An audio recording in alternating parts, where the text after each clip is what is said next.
نحمده ونصلي ونسلم على رسوله الكريم اما بعد فاعوذ باللہ السمیع العلیم من الشیطان الرجیم بسم اللہ الرحمن الرحیم۔ اس سے پہلے اللہ تعالیٰ نے صدقہ کے احکام کو بیان فرمایا تھا، اس کے بعد سود کے احکام کو بیان فرمایا، اور یہاں سے اللہ تعالیٰ نے قرض کے احکام کو بیان فرمایا ہے۔ دیکھیے کہ صدقہ وہ سراسر شفقت ہی شفقت ہے، مہربانی ہی مہربانی ہے،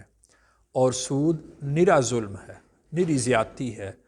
اور جو دین ہے، قرض کا معاملہ ہے، یہ عدل ہے، انصاف ہے۔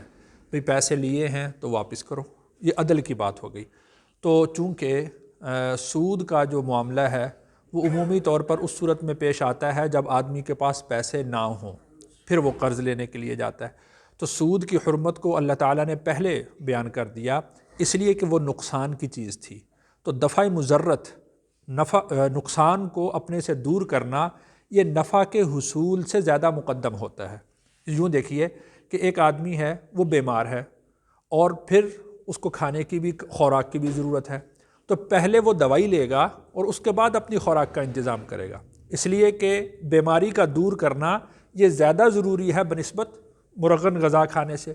تو اللہ تعالیٰ نے جب قرض کا معاملہ آیا تو قرض کے معاملے میں چونکہ سود کا معاملہ ہوتا ہے، لوگ سود کی طرف جاتے ہیں کہ بھئی میں اس کو اگر پیسے دے رہا ہوں تو مجھے کیا ملے گا اس سے۔ تو اللہ تعالیٰ نے پہلے سود کی حرمت کو بیان فرمایا کہ اگر تمہارے پاس کوئی ضرورت مند آ جاتا ہے تو تم اس کے ساتھ قرض والا ہی معاملہ کرنا، سود والا معاملہ اس کے ساتھ نہ کرنا۔ تو اس کو اللہ تعالیٰ نے یہاں پر بیان فرمایا۔ تو دیکھیے وَإِنْ كَانَ، واو کا مطلب اور، ان کا مطلب اگر، کانا ہو، ذو عسرتن تنگی والا یا تنگ دست، فنظیرتن تو مہلت دینا، الی میسرہ ہاتھ کھلنے تک۔ تو دیکھیں کہ اگر ایک آدمی نے کسی کو ادھار دیا ہے، اب وہ سود والا معاملہ تھا، تو جب آیت نازل ہو گئی کہ تم اپنا اصل مال واپس لے سکتے ہو، تو بھئی اب اس کو تو یہ سمجھ آ رہی ہے بات کہ سود تو مجھے ملے گا نہیں، تو لہٰذا میرا پیسہ آج ہی مجھے مل جانا چاہیے تاکہ معاملہ ختم ہو جائے۔ تو اللہ تعالیٰ نے ارشاد فرمایا کہ سود کا معاملہ تو ختم کر دیا، لیکن قرض کا جو واپسی کا مطالبہ کرنا ہے وہ اس کو ہاتھ کھلنے تک، جب تک وہ اس کی تنگ دستی دور نہیں ہو جاتی، اس کی ضرورت پوری نہیں ہو جاتی، اس وقت تک تم اس کو مہلت دے دو، یا جو تمہارا عقد طے ہوا ہے کہ وہ 6 مہینے میں لوٹائے گا یا سال میں لوٹائے گا، تم اس کو مہلت دے دو یہاں تک کہ اس کا ہاتھ کھل جائے۔ وَإِن تَصَدَّقُوا، اور اگر تم صدقہ کر دو، خیر لکم تو بہت بہتر ہے تمہارے لیے۔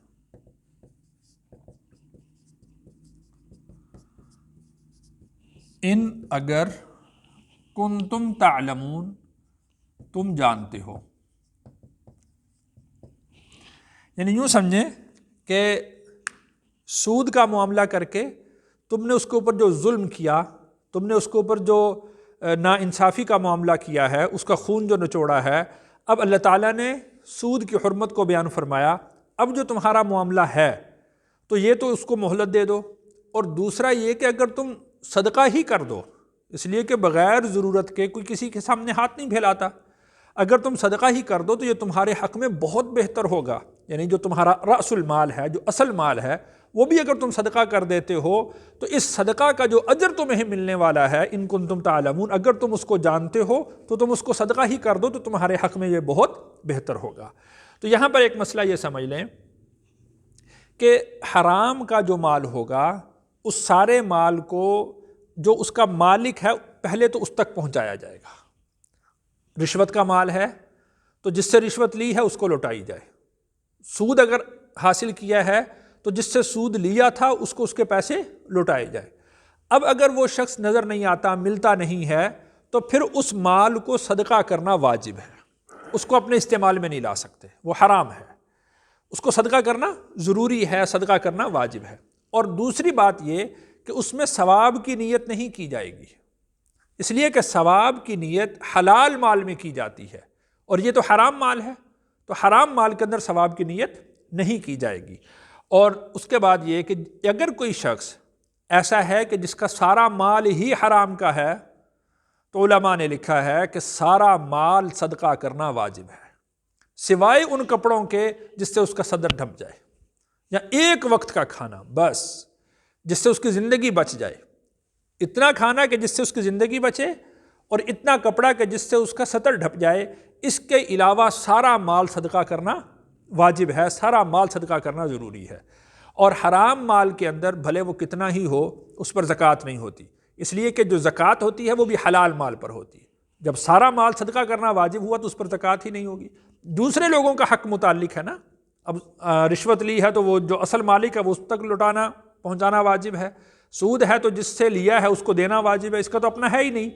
تو زکوٰۃ تو اپنے مال سے ہوگی اور حلال مال سے ہوگی۔ جب دوسرے لوگوں کا حق اس کے مال سے متعلق ہوگا تو اس پر نہ زکوٰۃ ہوگی، اور نہ ہی اس پر اگر وہ صدقہ کرتا ہے تو نہ ہی اس پر ثواب کی نیت کرنا ضروری ہے، جائز ہے۔ واتقوا، اور تم ڈرو، یومن، ایسے دن سے، ترجعون فیہ، تم لوٹائے جاؤ گے اس میں، الی اللہ، اللہ کی طرف۔ تو دیکھیے کہ اس آیت کے بعد اللہ تعالیٰ نے قیامت کے دن کی یاد دہانی کروائی کہ دنیا کے اندر آدمی سوچ رہا ہے کہ سارا مال صدقہ کر دوں، صرف اتنا کپڑا کہ جس سے میرا سطر ڈھپ جائے، کتنی مشکل ہوگی، کتنی مشقت اٹھانی پڑے گی، میں تو بالکل یعنی تنگ دست ہو جاؤں گا۔ تو اللہ تعالیٰ نے آخرت کی یاد دلائی، واتقوا یوما ترجعون فیہ الی اللہ، اس دن سے ڈرو، آج کے دن سے نہ ڈرو کہ آج میرے ساتھ کیا معاملہ ہوگا۔ اور یہ بات ذہن میں رکھیں کہ جو رزق اللہ نے مقدر میں لکھا ہے وہ مل کر رہے گا۔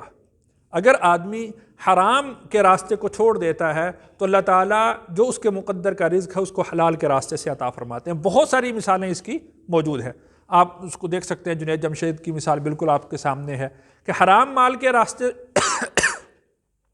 حرام راستے سے جو مال آ رہا تھا اس کو چھوڑا تو اللہ تعالیٰ نے اس کو حلال طریقے سے عطا فرمایا، اور بہت ساری مثالیں ہیں۔ تو اللہ تعالیٰ نے ارشاد فرمایا واتقوا یوما ترجعون فیہ الی اللہ، آج کے دن سے نہ ڈرو کہ میرا کیا بنے گا، میرے بچوں کا کیا بنے گا، بلکہ اس دن سے ڈرو کہ جس دن تم اللہ کی طرف لوٹائے جاؤ گے۔ ثم توفی، پھر پورا دیا جائے گا، کل نفس، ہر نفس کو، ما کسبت، جو اس نے کمایا، وہم لا یظلمون، اور وہ ظلم نہ کیے جائیں گے۔ یعنی اگر انہوں نے سارا کا سارا مال اللہ کی راہ میں خرچ کر دیا اور پھر اللہ تعالیٰ ان کو اگر تنگ دستی میں رکھتے ہیں، مشقت میں رکھتے ہیں، تو اس کا اجر ان کو ملے گا۔ وہم لا یظلمون، ان کے ساتھ ظلم نہیں ہوگا کہ انہوں نے اللہ کی اطاعت کی، اللہ کی فرما برداری کی، اور اس میں انہوں نے مشقت کے اندر زندگی بسر کی، اور آخرت میں ان کو اس کا اجر نہ ملے، ایسا نہیں ہوگا۔ وہم لا یظلمون، ان پر ظلم نہیں کیا جائے گا۔ اور دوسری بات، ثم توفی کل نفس ما کسبت وہم لا یظلمون، اگر وہ باز نہیں آتے، اسی طرح سے رشوت اور سود اور ناجائز کا مال اکٹھا کرتے ہیں، تو پھر ان کو ان کے گناہوں کا بدلہ پورا پورا دیا جائے گا۔ ایسا نہیں ہوگا کہ جو انہوں نے نہیں کمایا اس کا بھی ان کو گناہ دیا جائے، اس کی سزا ان کو دی جائے، ایسا نہیں ہوگا۔ جو انہوں نے گناہ کمایا ہے اس گناہ کا بدلہ ان کو پھر پورا پورا دیا جائے گا۔ تو یہاں پر جو آیت ہے وَإِن كَانَ ذُو عُسْرَةٍ فَنَظِرَةٌ إِلَىٰ مَيْسَرَةٍ، کہ اگر کوئی تنگ دست ہو تمہارے پاس آ جائے تم اس کو مہلت دے دو۔ ایک واقعہ لکھا ہے کہ ایک شخص تھا بڑا مالدار، لیکن خدا ترس تھا، اس کے علاوہ اس کی کوئی نیکی بھی نہیں تھی۔ اس کے پاس جو ضرورت مند آتا وہ اس کو اس کی ضرورت کے مطابق پیسے دے دیتا، اور پھر اگر کوئی آتا اور کہتا کہ یار مثال کے طور پر یہ پہلی تک میں پیسے دوں گا، پہلی تک نہیں بنے، تو وہ کہتا کوئی بات نہیں۔ پھر آتا کہ یار اب میرے پاس وہ پیسے بن ہی نہیں سکتے، اس نے کہا چلو چھوڑ دو، مضی فیما مضی، جو ہو گیا سو ہو گیا، بس ٹھیک ہے۔ جب وہ فوت ہو گیا تو کسی اللہ والے کی خواب میں وہ آیا تو اس نے پوچھا کہ کیا بنا، تو اس نے کہا جب میں اللہ کے سامنے پیش ہوا تو اللہ نے مجھے بھی فرما دیا کہ مضی فیما مضی، جو ہو گیا سو ہو گیا، تو اللہ نے مجھے بھی معاف کر دیا۔ تو یہ ہے کہ اگر کوئی تنگ دست آدمی آپ کے پاس آتا ہے تو اس کے ساتھ بھی اسی طرح معاملہ کرنا چاہیے جس طرح کہ ہم یہ چاہتے ہیں کہ اللہ ہمارے ساتھ معاملہ کرے۔ اللہ تعالیٰ نے حضرت ابوبکر صدیق رضی اللہ عنہ کی شان میں قرآن مجید سورۃ نور کے اندر ایک آیت نازل فرمائی کہ کیا تم یہ نہیں چاہتے کہ اللہ تمہیں معاف کر دے، تو تم بندوں کو معاف کرو۔ یعنی جو بندہ یہ چاہتا ہے کہ اللہ میرے ساتھ معاملہ کریں، وہ اللہ کے بندوں کے ساتھ ویسا معاملہ کرے۔ اگر وہ اللہ کے بندوں کے ساتھ نرمی والا معاملہ کرتا ہے تو اللہ تعالیٰ اس کے ساتھ نرمی والا معاملہ کریں گے۔ اگر یہ بندوں کے ساتھ سختی والا معاملہ کرتا ہے، بے رحمی والا معاملہ کرتا ہے، تو اللہ کی طرف سے بھی اس کے اوپر عذاب آئے گا، اللہ کی طرف سے سختی آئے گی۔ یا ایھا الذین آمنوا، اے ایمان والو، اذا جب تداینتم تم معاملہ کرو، بدین ادھار کا، الی اجل مسمی مدت معین تک، فاکتبوہ تو تم اس کو لکھ لو۔ جیسا کہ میں نے عرض کیا تھا کہ سود کے بعد اللہ تعالیٰ نے قرض کے معاملات کو بیان کیا ہے، چونکہ سود کی صورت عمومی طور پر قرض کی وجہ سے پیش آتی ہے، تو اللہ تعالیٰ نے یہاں پر قرض کے مسائل کو بیان کیا۔ اور یہ جو آیت نمبر 282 ہے، یہ قرآن مجید کی طویل ترین آیت ہے۔ تقریباً یہ جو ہمارے پاس قرآن پاک موجود ہوتے ہیں تو 15 لائنوں پر، یہ 15 سطروں کی ایک آیت ہے، تو آج اس کا کچھ حصہ پڑھیں گے، کچھ انشاءاللہ کل پڑھیں گے۔ تو اللہ تعالیٰ نے ارشاد فرمایا کہ جب تم کوئی معاملہ کرو ادھار کا ایک متعین مدت تک، ایک تو یہ ہے نا کہ بھئی پیسے دو، میں ابھی تمہیں پکڑاتا ہوں، تو وہ اس کو بھی یاد ہوتا ہے، اس کو بھی یاد ہوتا ہے، وہ فوراً معاملہ کر کے دے دیتا ہے۔ لیکن اگر متعین مدت ہے، 2 مہینے میں دوں گا، 4 مہینے، 6 مہینے میں دوں گا، تو اس کو لکھوا لینا چاہیے،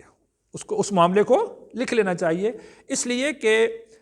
کوئی معلوم نہیں ہوتا کہ آدمی کی زندگی کتنی ہے، تو جو آدمی نے معاملہ لکھا ہوا ہو تو پھر اس کو بھی معلوم ہوگا، اس کو بھی معلوم ہوگا، اس کے ورثاء کو بھی معلوم ہوگا، اس کے ورثاء کو بھی معلوم ہوگا، تو جو لکھی ہوئی چیز ہے وہ اس کو پوری مل جائے گی۔ اس لیے کہ جو قرض ہے وہ کسی آدمی کو معاف نہیں ہوتا، حتیٰ کہ شہید کو بھی قرض معاف نہیں ہوتا۔ سارے گناہ معاف ہو جاتے ہیں، ساری ذمہ داریاں ختم ہو جاتی ہیں، لیکن قرض پھر بھی معاف نہیں ہوتا۔ ایک حدیث میں آتا ہے کہ ایک شخص فوت ہو گیا تو رسول اللہ صلی اللہ علیہ وسلم نے پوچھا کہ کیا اس کے اوپر قرض تھا؟ تو لوگوں نے کہا کہ جی ہاں، اس کے اوپر قرض تھا۔ تو آپ نے اس کا جنازہ نہیں پڑھایا۔ ایک صحابی نے عرض کیا کہ یا رسول اللہ صلی اللہ علیہ وسلم، اس کے سارے قرض کی ذمہ داری میں لیتا ہوں۔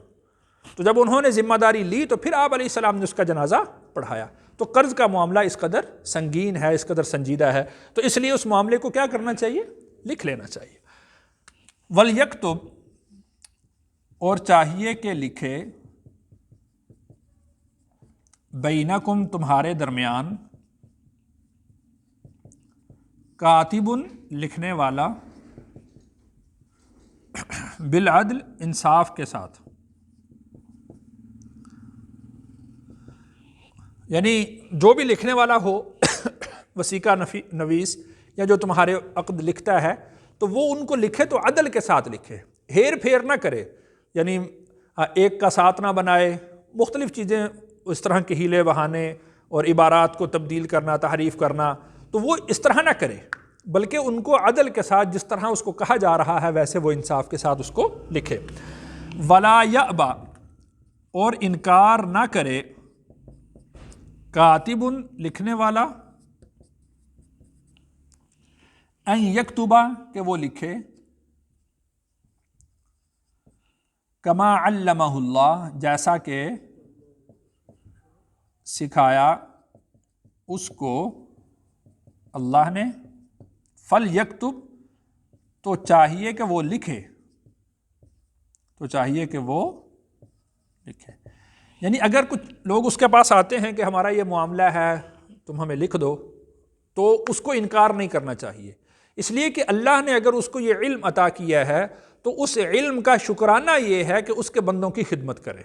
کما علمہ اللہ، احسن کما احسن اللہ الیک، وہ لوگوں کے ساتھ بھی اس طرح اچھا معاملہ کرے جس طرح کہ اللہ نے اس کے ساتھ اچھا معاملہ کیا، اللہ نے اس پر احسان کیا ہے تو یہ لوگوں کے ساتھ احسان کرے، لوگوں کے ساتھ معاملات کرے، تو اس کو چاہیے کہ وہ لکھ ڈالے۔ ولا یأب کاتب ان یکتب، وہ انکار نہ کرے کہ میں نہیں لکھوں گا۔ ولیملل،